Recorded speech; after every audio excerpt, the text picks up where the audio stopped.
যদি রূপ দিয়েই পুরুষের মন জয় করা যেত, তবে এই শহরে সুন্দরী রূপসী একটা মেয়েরও বিচ্ছেদ হতো না।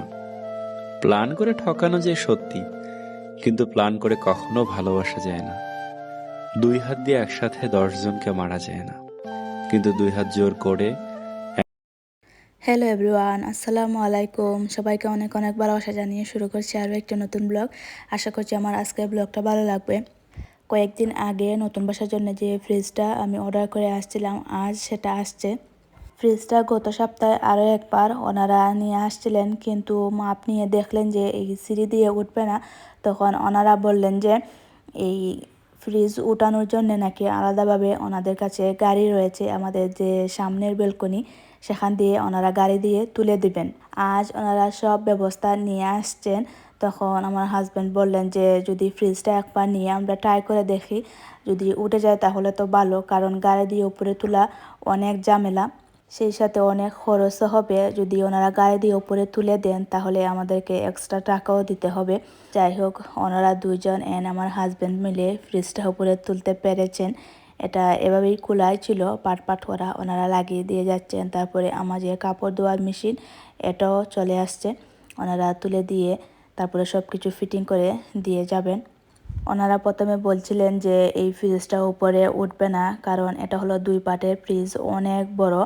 নর্মালি 1 পাটের ফ্রিজ তো সবারই কম বেশি আইডিয়া আছে কতটুকু সাইজের বা কতটুকু বড়।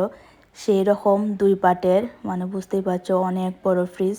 আমার অনেক দিনের শখ ছিল এরকম একটা ফ্রিজের, অনেক বড় ফ্রিজ হবে 2 পাটের। আর আলহামদুলিল্লাহ আল্লাহ আমার এই শখটা পূরণ করেছেন। তারপরে এই যে কাপড় ধোয়ার মেশিন, এটাও হলো মানে শুকিয়ে যে বের হয়ে আসে সেই রকম। আগের বাসায় ছিল জাস্ট ধোয়া যেত কিন্তু শুকাতো না। আর এটা 2 সিস্টেমই। ফ্রিজটা সিঁড়ি দিয়ে তোলার সময় 2টা বক্স নিচে পড়ে ভেঙে গিয়েছে এই পাটেরই। মালটা যারা নিয়ে আসছেন ওনাদেরকে জিজ্ঞেস করলাম এখন কি হবে, তোমরা কি এটা চেঞ্জ করে দিবে নাকি আমাদেরকে গিয়ে নিয়ে আসতে হবে। তখন ওনারা আমাদেরকে একটা নাম্বার দিয়েছেন, বললেন যে ওনাদের কাছে মানে যেখান থেকে আমরা কিনেছি ফ্রিজটা সেখানে কল দেওয়ার জন্য। তারপরে একটু পরে উনি কল দিয়েছিলেন। ওনারা বললেন যে আমরা এই নিয়ে যেতে হবে না, ওনারা আমাদের বাসায় নিয়ে আসবেন।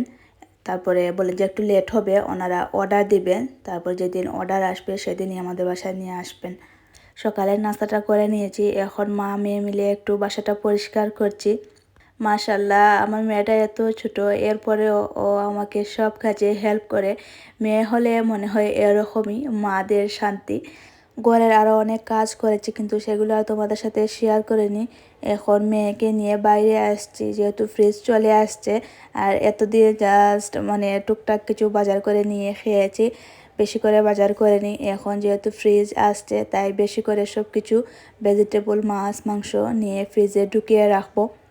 ফ্রিজ ছাড়া যেন আদিমকালের মানুষের মতো এতদিন জীবনযাপন করছিলাম, প্রত্যেক দিন বাজার করে নিয়ে এসে খাওয়া।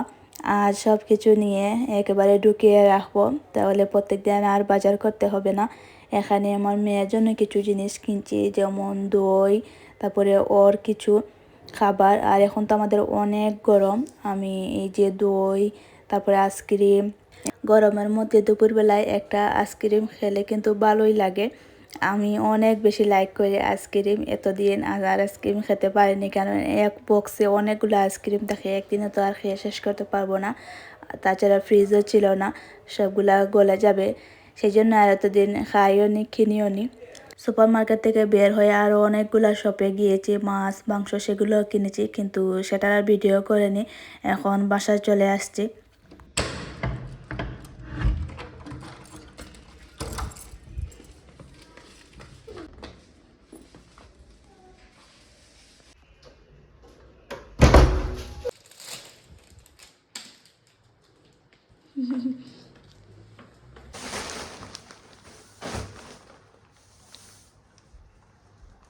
বাহির থেকে এসে প্রথমে দুপুরে ভাতটা খেয়ে নিচ্ছি, অনেক ভুক লেগেছে।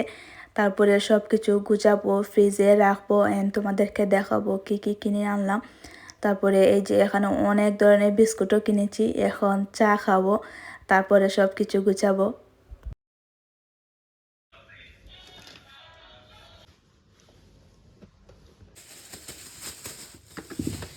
প্ল্যান করে ঠকানো যে সত্যি, কিন্তু প্ল্যান করে কখনো ভালোবাসা যায় না। 2 হাত দিয়ে একসাথে 10 জনকে মারা যায় না, কিন্তু 2 হাত জোর করে একসাথে 100 জনের মন জয় করা যায়। মরিচা আর অবহেলার মধ্যে কোনো পার্থক্য নেই। মরিচা ধীরে ধীরে লোহাকে ক্ষয় করে, আর অবহেলা ক্ষয় করে মানুষকে। একজনের লেখা পড়ছিলাম, একটা লাইন মাথা থেকে যাচ্ছে না। যারা রবের কাছ থেকে নিতে শিখে গেছে, তাদের আর দুনিয়ার কারো কাছ থেকে কিছু নেওয়ার দরকার নেই।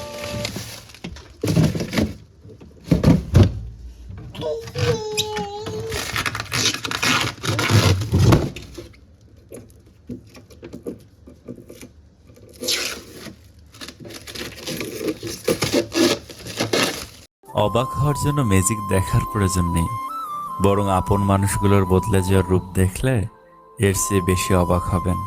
মুখে মুখে আপন আপন তো অনেকেই বলে, কিন্তু কে আপন সে তো সময় বলে দেয়। যে থাকার এমনিতেই থাকবে, এটা সম্পূর্ণ ভুল। যদি হাতে অর্থ থাকে, সবাই থেকে যাবে সব সময়। মানুষ সাধারণত 2 কারণে পরিবর্তন হয়। নাম্বার 1, যখন সে অনেক কিছু শিখে। নাম্বার 2, আর যখন সে অনেক কষ্ট পায়। সব কিছু সুন্দর করে ফ্রিজে রেখে দিয়েছি। এখন রাতের জন্য রান্না বান্না করছি। বেশি কিছু না, এখানে একটা ডাল রান্না করছি আর একটা মাংসের তরকারি। ডালটা বিশেষত আমার মেয়ের জন্য রান্না করছি। ও ইদানিং এই ডাল, তারপরে টমেটো টক এগুলো অনেক বেশি লাইক করে, সেই কারণে। আর আমাদের জন্য এই মুরগির মাংস। আর আমার ব্লগটা এখানে শেষ করছি। সবাই ভালো থেকো।